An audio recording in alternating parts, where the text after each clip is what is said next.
شما در ماه مبارک رمضان غرغره آب نکنین. اگر مبادای غرغره آب کردین و آب به حلق شما رفت، در یک روز روزه میگیری. کفارت ندارد دیگر. کفارت فقط برای آدمی که قصداً میخورد. برای آدمی که نافهمیده در حالت همان غرغره کردن آب که رفت، این صورت در یک روز روزه میگیری. یعنی ماه رمضان که تمام کردی، بعد رمضان عید که گذشت، بعد عید چند روزه که مثال خطا، یک روز خطا کردی، 2 روز خطا کردی، چکار میکنی؟ یک روزی روزه میداری. او مکرهن، یا اینکه کسی تر مجبور روزه را میخراند، مثل دوره های پیشگونه ای که مردم روزه میخراندن. کسی که اگر یک در حلق شما روزه را مثال طعام میریزد یا آب میریزد، شما را قصداً روزتون میخراند، در این صورت هم شما در یک روز روزه میگیرید. салом дӯстон, бисёри шумо аз простатит тақсим мекашиде. марҳамат бародаро, ба шумо тавсия метавонам полноценный курс лечения барои простатит. иншаллоҳ ки ҳам мардонаги ба хоҳад мекунад, ҳамчунин желания ҳам хобаги хуб мекунад, ҳам барои гурда, меъда, қади рӯдҳо беҳад эффективнай. трилибус масин, 2 дона равғани хилба, 1 та қисал ҳинди, 2 пачка фитосвеча. غیر از این شرکت شفافرما برای شما حجامه بپوز را پیشنهاد می‌نماید. کسانی که در شهر مسکو قرار دارد، هم رفته حجامه کنند، هم داروهای خود را دسترس نماید. مرحمت. سلام علیکم بچه‌ها، چه گذشتن گرانیت خیلی مردک گواری بقگیه یا نه؟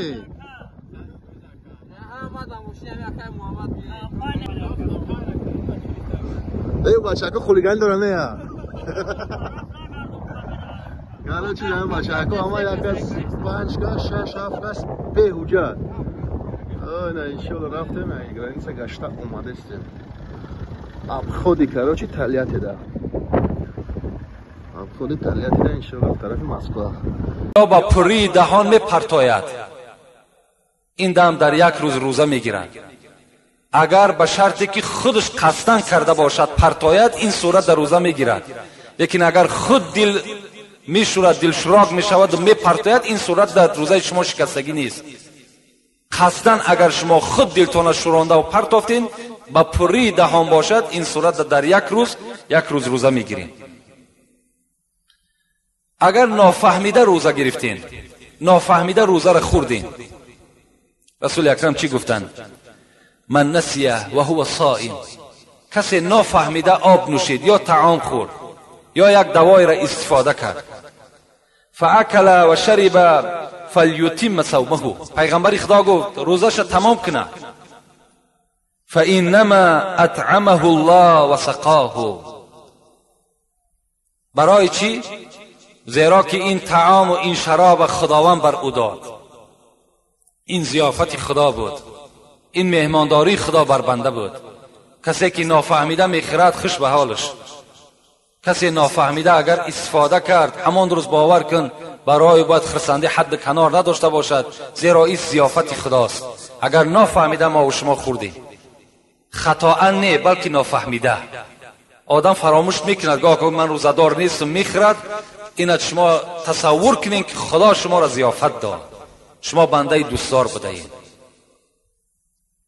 او احتلمه، یا مثال آدم روزدار روز خواب میکند، خواه شیطان مثال فندش میزند، یا اینکه مثال در خوابش یگان خواب میبیند، بیدار میشود که احتلام شده است. در این صورت هم روزه شما شکستگی نیست، رفته غسل جنابت کنین. آوازی کردن بر روزه هیچ ضلال زیان ندارد. رفته آوازی تو نمیکنین، غسل جنابت میکنین و روزه شما را نه میشکنند، نه کفارت دارد، نه قضا دارد. او نظر فانزله، یا اینکه اگر به سوی زن خودت نگاه میکنی و شهوت کشاده میشود، همون احتلام میشه، این صورت هم در روزه تو ضلالی نیست. یا اینکه در دهان شما غبار میدراید، چنگ خاک میشود، در دهان شما هم چنگ خاک میدراید. او دخان، یا اینکه بعضی آدم های اصلا زکام میشوند، مثال سیپندود استفاده میکنند، یا نزد چکدان باشند نان میپزند. خب خلاص کدام نوع دودی که نباشد، اگر در مشام شما، در دهان شما که داخل شد، اینم در روزه شما هیچ نقص آوردگی نیست. او ذباب حلقه، یا اینکه پشه‌ای که در حلق شما داخل می شود این هم روزه شما را نمیشکند. اگر بوسه کند یا زن خودش را بوسه میکند یا میساس میکند، اگر انزال شود اینجا قضا میدارد. زیرا که در ماه رمضان فقهای ما و شما میساس کردن بر زن و بوسه کردن زن اگر خوف شهوت باشد من کردن. یعنی انسانی که خودش اداره کردن نمیتواند، میداند که بعد بوسه یا بعد میساس دادن زن ممکن است که مثال کار به حد کلانش برساند، این صورت چکار میکند؟ وای باید که احتراز کند، وای باید نه بوسه کند و نه چی کند، نه میساس کند. میگه عایشه صدیقه یه حدیث روایت کردگی هستند در صحیح مسلم میگذرد، میگه گفتم پیغمبر خدا در ماه رمضان بعضی از زنهایش را بوسه میکرد و بعضی از زنهایش را میساس میداد و میگه خنده کرد. صحابه ها فهمیدن که همین خود عایشه بود که رسول الله همین عایشه را در کنار خود میکشید، میبوید، بوسه میکرد، لیکن رسول اکرم بود و ایمین از شهوت بود.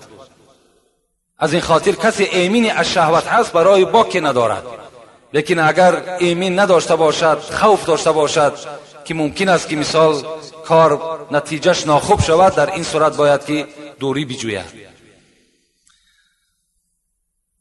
آن چیزی که میگه در دندانهای شما از خوردن سحر باقی ماند، اگر کمتر از دانه نخود باشد شما را به زبان خود حرکت دهید و فرو برید، اون روزه شما را نمیشکند.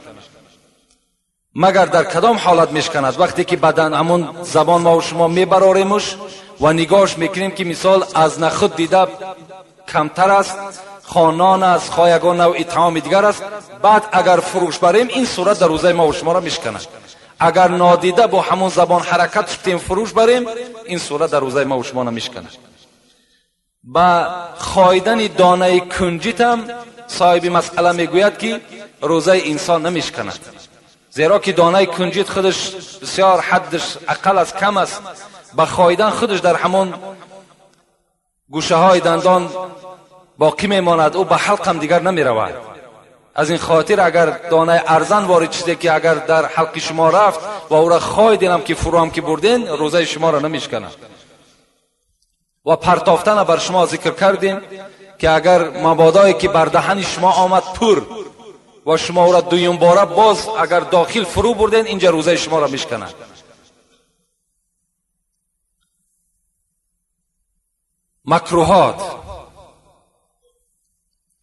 مکروهات چی هست؟ چشیدن در روزه ما و شما کراهیت دارد. چیزی نباشد از طعام باشد، اگر ما و شما برای چشیدن که وای شور است، وای تلخ است، وای شیرین است، در این صورت نماز ما و شما در کراهیت پیدا می شود. و خایدن نان هم یا خایدن یگان نمودی میوه هم، این هم خایدنش فرو بردنش نه، خایدنش هم در روزه ما و شما کراهیت دارد. مگر اگر طعامی که مادر برای کودک میده داشته باشد، اگر مادر خایده در دهن کودک بگذارد اینجا باکی ندارد. مادر حق دارد که طعام میخواید و در دهان همون فرزندش میگذارد. لسواک و الکحل، اگر شما مسواک کنین، مسواک چوب هایی که هست، این دندانشوهایی که الحال هستن، اینا مزه دارن، اینا استفادهش فقط همون بعد روزتونه که گرفتین سحر خوری که کردین، بعد همون دندانها را بشوین، این بهتر است از اونی که شما در روز میشوین، البته در روزه شما کراهیت پیدا می شود. لیکن مسواک چوب داشته باشین، این باکی ندارد. یا اینکه کحل میگد اگر زن سرمه کند، اسمه بکشد در ماه رمضان یا سر خود روغن میکند، اینها بر روزه هیچ ضرر زیان ندارد. موی سفیدی که فانی است میگد، فانی گفته از 50 ساله بالا موی سفید فانی میگن. اگر موی سفیدی که از 50 بالا شد وای خودش قوت خچه میداند که خیلی برجا مانده میشود، یعنی قوت روزه گرفتن ندارد، اینجا شریعت ما و شما چیکار میکند؟ چی حکم میکند؟ حکم میکند که همان موی سفید افطار کند، هر روز میخورد و مثل صدقه فیتر هر روز صدقه میکند. یعنی 2 کیلو گندم چند سامانه که شود یا 2 کیلو گندم میدهد، هر روز 2 کیلو گندم برای هر روز خوردگیش خیر احسان میکند. اگر قادر شد و قوت پیدا کرد بعدا قضا میگیرد. و الا اگر به همون ضعیفی و ناتوانیش از دنیا گذشت، همچون روزدار از دنیا سفر کردگی است. زنی که حامله باشد، این مسئله را من در اول خواندم به شما که زیرا که این مسئله مهم است، خیلی با دقت باشین. این مسئله در همه ما و شما رخ میدهد. زنی که حامله دار باشد یا کودک میده دارد که کودک شیرخواره است، و همه ما و شما معلوم است که شیر از غذا پیدا می شود. اگر مادر غذا نخورد، طعام نخورد، شیر کم می شود. شیر همون قوتناکی که در داخلش دارد، همون قوتناکی ها گم می شود و کودک ضعیف می شود، کودک بیمار پیدا می شود. اینا گفتم. پس یک حدیث به یادم آمد، تنظیم عائله خود یک موضوعی هست که در قرآن ما و شما پیش از گفتاری این موضوع را بیدار کردن در حکومت ما و شما، این تنظیم عائله خودش علاکه در قرآن ما و شما ثبت کرده شدگی است. در همون جمع ذکر می شود که اگر زنی که یک کودک می زاید و در بین تنفس نمی کند و سال آیندهش کودک دیگر می زاید، در این صورت برای همون کودک اول که در شکم مادر علاکه کودک پیدا شده است، علاکه قوتناکی شیر گم می شود. گفتم پیغمبر یعنی پی در پی زاییدن در اینجا من کردن که از حامله بودن و باز کودک شیرخواره باشد، این صورت کودک همان شیرخواره ضرر می‌بیند، زیرا تمام قوتناکی شیر گم می شود و شیر خودش حدش کم می شود. انا اگر زنی که حامله باشد یا شیردهنده باشد، اگر خوف برند بر فرزندشان یا خوف برند بر سلامتیشان، این صورت چیکار میکنن؟ یا بیماری که خوف میبرد که روزه بگیرم مریضم زیاد میشود، یعنی دردم زیاد میشود، یا مسافری که سفر کرده است، از 120 کیلومتر از خانهش بیرون سفر کردگی هست، اینها را شریعت ما و شما حکم میکند که اینها حق دارند که روزه را بخورند و بعداً از مریضی که خلاص شدند، زنی که تولد کرد، کودکی که مثال علاکه بوایه رسید، اینها یا مسافری که از مسافری به خانه خود برگشت، اینها در این صورت روزه را قضا میگیرن و فدیه نمیدهند. چگونه ای که اون موی سفید فدیه میداد، اینا فدیه نمیدهند. پای پیاده شهر نیست، اگر به سمالیات میره، به مرسیدس میره، به چیزی میره، همین 120 کیلومتر طی کردی تو مسافر هستی. ولی بسیار از همین عقیده در ما و شما که وقتی آدمایی که مثال سفر میکنیم به دوشنبه میریم، بعداً چیکار میکنن؟ همان 4 رکعت فرضی که هست، حالان که خدای ضیافت خدا از 2 رکعت گفتگی است، 2 رکعت فرض بخوانین. بعد چی میگد؟ این من مثال وقتم خوش است، مانده نشیدم، از همین خاطر من میرد 2 رکعت میخوانم. اگر 2 رکعت خواندی تو ثواب نمیگیری، تو بلکه اگر 4 رکعت خواندی تو ثواب نمیگیری، تو در اینجا در نزد خدا عاصی و روسیا هستی. خدا فرمان داده است در سوره نساء، شما سفر کردین نماز قصر کنین، نابسته تو به ماشین میره، به اسب میره، پیاده میره، فرقی نداره. این ضیافت خداست، این حکم خداست، شما به جا بیارید. خب و صوم سفر لا یضر احب، اگر مبادا ما و شما به دوشنبه رفتیم مسافر هستیم، حق داریم که روزه را در همونجا میخوریم، حق داریم، مسافر هستیم. خدا فرموده است در سوره بقره. لیکن اگر دلتون نخواست، مثال تو سحر روزه گرفتی و بعد رفتی گفتی نه نمیشکام، این دم حق داری نشکام. در روزه حق داری، برای تو مستحب است، بخواهی بگیر، نخواهی نگیر. اگر گرفتی چی هست؟ هم قدر می شود که دیگر قضا، یعنی وقتی که به شهرت آمدی دیگر قضاش نمیداری. این ده اختیاریت است، میخواهی بخورش، نمیخواهی هم اختیار داری سال نخورش. حساب می شود، از روزه تو حساب می شود. اگر شخص بیمار می شود، میگه بیمار شد، روزه را میخورد، ولیکن شرط کرده شده است. میگد صاحب مسئله میگه شرط کرده شده است اینکه به فرزنداش نصیحت کند که بچه من 3 روز یا 4 روز یا 5 روز از رمضان خوردم. یعنی اگر به شرطی که بعد همین تندرست، یعنی بعد همون بیماریش مثال 3 روز یا 4 روز صحت می شود، مثال 5 روز روزه گرفت، 5 روز بیمار بود، مسئله را خوب گوش اندازین، 5 روز بیمار بود، در حالت بیماری خدا را رخصت دادگی است که بخورد، بعد همین بیماریش 3 روز دیگر حیات دید و از دنیا گذشت. این صورت در وارثاش باید چیکار کنن؟ همون 3 روزه ای که تندرست شده بود و روزه نگرفته بود همونا را فدیه‌اش بدن. اون 5 روز بیماریش نه در اون حالت خدا بخشیدگی است، فقط همون 3 روزش چیکار میکنن؟ فدیه‌اش میدن، خلاص. این شرط کرده شده است برای همون آدم که وصیت کنه فرزنداش که من 3 روز دیگر حیات دیدم و از جانب من فدیه بده. خب و فدیه کل صلاتین کصوم یومین. بین همین آدمی که فدیه میدهد بچه‌هاش، اگر همون آدم روزه نمازش هم که نخوانده باشد، مثال مبادا در حالت بیهوشی بود، این صورت نماز از گردن او برداشتگی هست و برای نماز فوچیدش هم چکار میکند؟ فدیه میدهد، مثل با صدقه فطر. یعنی 2 کیلو گندم از روزش میدهد، 2 کیلو گندم دیگر از حساب نمازش میدهد. امروز ما و شما دوره میکنیم، دوره‌ای که در مرده ها میکنیم، اگرچند که این صحیح نیست، این دوره خودش صحیح نیست. در آدم های دوچار میشیم که بالکل نماز نخوانده است. ما و شما دروغ میگیم، همین دامله ها دروغ میگن، بعضی را ادا کرده است، بعضی را قضا کرده است.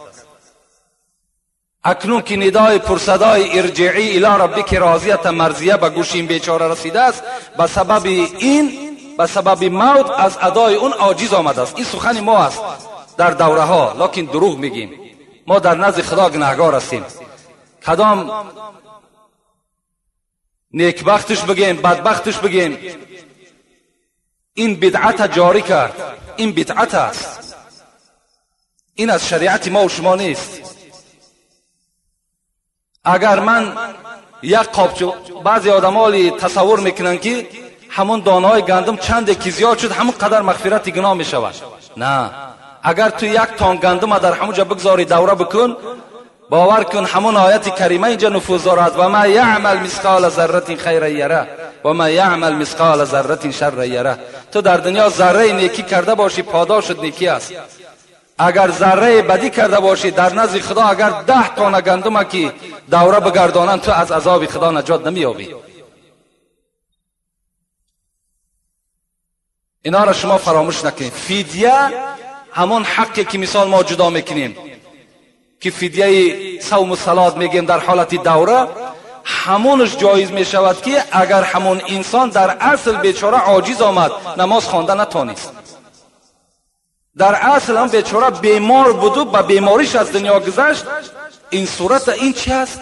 این عاجزی هست، این ضرورت هست. اون انسانی که دیده و دانسته نماز قضا کرد، وای در دیگر دوره چی حاجت است؟ دوره چی لازم است؟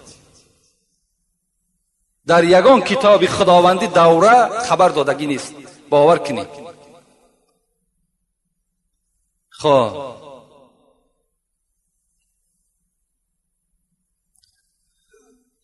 و یمسک بقیت یومه مسافر قدما. اگر مسافری که در نصف روز رفت و در دوشنبه رسید، این صورت میگه اگر در نصف روز که رسیدی، مثال نصف دیگرش مانده است، همون نصف روز چکار کن؟ نصف روز در باقی بمان، روزت نخور. همون دم حق دارد، بخوردم حق دارد، لیکن اگر نخورد این بهتر است. میگه خب و حائض طهرت. و مثال شخصی بود که تا نصف روز روزدار بود، زن نصف روز در حائض شد، این صورت هم میگه چکار کند؟ این صورت هم حق دارد که اگر بخورد. برای زن حائضه روزه شرط نیست، همینا رو هم برسانیم.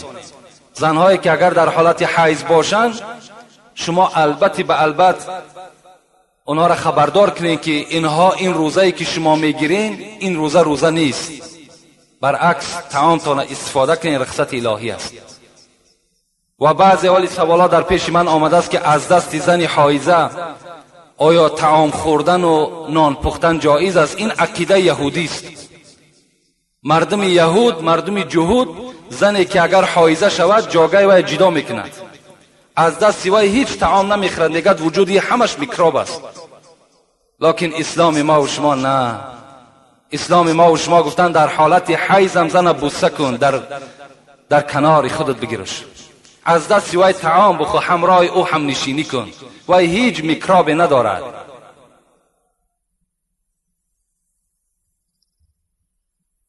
خب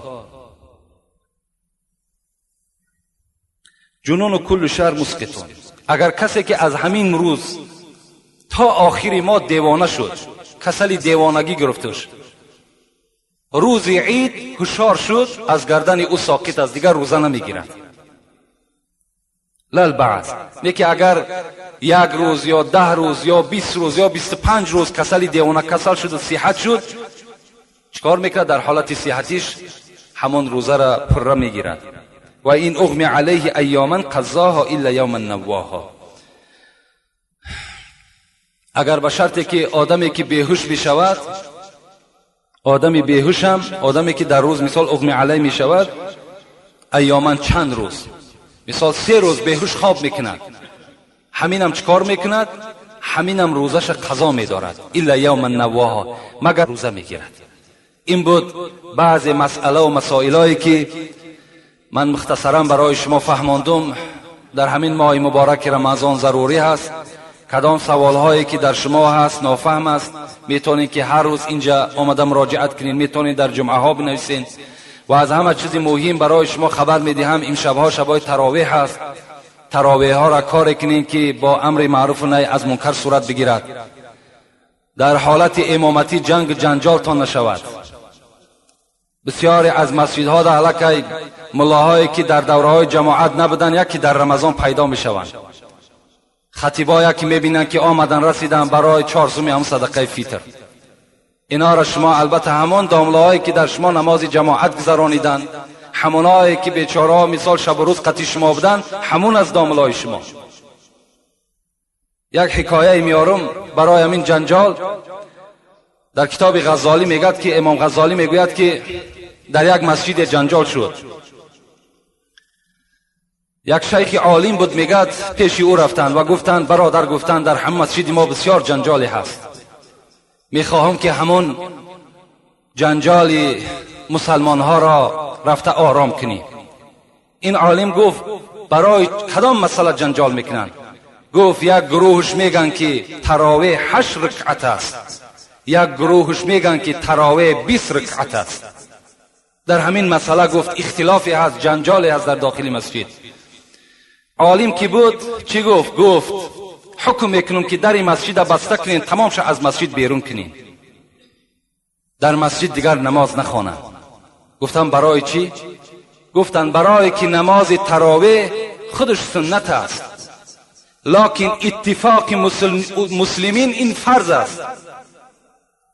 اتفاق شدن، اتحاد شدن، محبت بین دو مسلمان و مؤمن ها این فرض است، لکن نماز تراویح را خواندن این سنت است. برای یک سنت شده فرض ترک میکنن، مسجد بندین و مسلمانان را از مسجد بیرون کنین. کاری کنین که در بین شما اتفاقی باشد، کاری کنین که برای همون 4 صدقه فطر بین یکدیگر خصم و عداوت و بین یکدیگر جنجال نکنین. رسول اکرم میگوید الصوم جنة ما لم یخرقها، روزه برای شما یک سپر است از آتش دوزخ، شما را حمایه میکند در صورتی که شما در دنیا نشکنینش. همین سپر اختان از دست ندین. گفتن یا رسول الله چگونه سپر میشکند؟ گفتن کدام برادری که با یکدیگر کین نداشته باشد، کدام فرزندی که نزد پدر عاق باشد، کدام انسانی که نماز نمیخواند، کدام انسانی که در نماز جماعت اشتراک نمیکند، کدام برادری که زبانش در همین ماه مبارک رمضان روزدار نیست، غیبت میکند، بهتان میکند، دروغ میگوید، اینها همان کسانی هستند که روزه را شکستند، همان سپر را شکستند. این دیگر در روز قیامت این روزه برای اونها سپر نمیشود. کاری کنین که از این طایفه نباشین. رب صائم لیس من صیامه الا جوع. پیغمبر خدا گفت بسیاری از روزدارهای هست که بر اونها فقط تشنگی و گرسنگی میرسد، از ثواب چیزی نمیرسد. اینقدر مشقتی که شما میکشین فکر نکنین پدرها و برادرها، نگین که این روزه همین است که سحر خیسی تو روزه گرفتی نخوردی نه آشامیدی تا بگاه تمام تو حکم روزه را بجا، حق روزه را بجا آوردی. نه، تمام حکم هاش در رعایت کن. لیس الصیام من الاکل والشرب انما الصیام من اللغو والرفث فان جهل عليك او صابك فقل اني صائم اني صائم. پیغمبر میگوید روزه این نیست که شما از خوردن و از آشامیدن دور استید، بلکه روزه این است که شما از دشنام و از گپ‌های قبیح و از کردارهای ناخوب برطرف کناره باشید. اگر کسی شما را دشنام داد یا ندانست که تو روزدار هستی، بگو من روزدار هستم، من روزدار هستم. این چنین معامله کنید تا که در روزه شما یک برکات شود. و آخر دعوانا ان الحمد لله رب العالمین. پروردگارا ثواب و ثمره این ماه مبارک رمضان را در نامه اعمال همه بندگانت کتابت بفرما.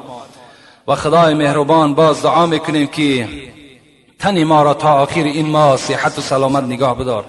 آن اجر آن ثواب هایی که در این ماه مبارک است به تمام این بندگان روزدارت خدایا نصیب و روزی بگردان. و خدایا اتفاقی و اتحادی را در تمام مسلمان های روی دنیا برقرار و بردوام نگه بدار. خدایا گذشتگان ما را رحمت و مغفرت بساز، بیماری ها من شفای کامل نصیب بگردان. فرزند طلبه ها باشه، فرزندای سالم و صالح نصیب شان بساز. فرزندایی که از ما و شما بیرون از خاندان هستند سفرهای با برار و بی خطر نصیب و روزیشان بگردان. یک برادر خیر کردند، در حق ما دعا کنین خدا عمر دراز و تن صحت و خاطر جمع نصیبش بسازد. و صلی الله تعالی علی خیر خلق محمد و علی آله و اصحابه اجمعین. آمین و رب العالمین. خیر احسان هایی که الحال اینجا شده اینها را خدایا به درگاهت مقبول و خدای مهربان از کل آفت ها، از کل بهتان ها، از کل مریضی ها خدایا در حفظ امانی خودت نگهشون داری. آمین و رب العالمین.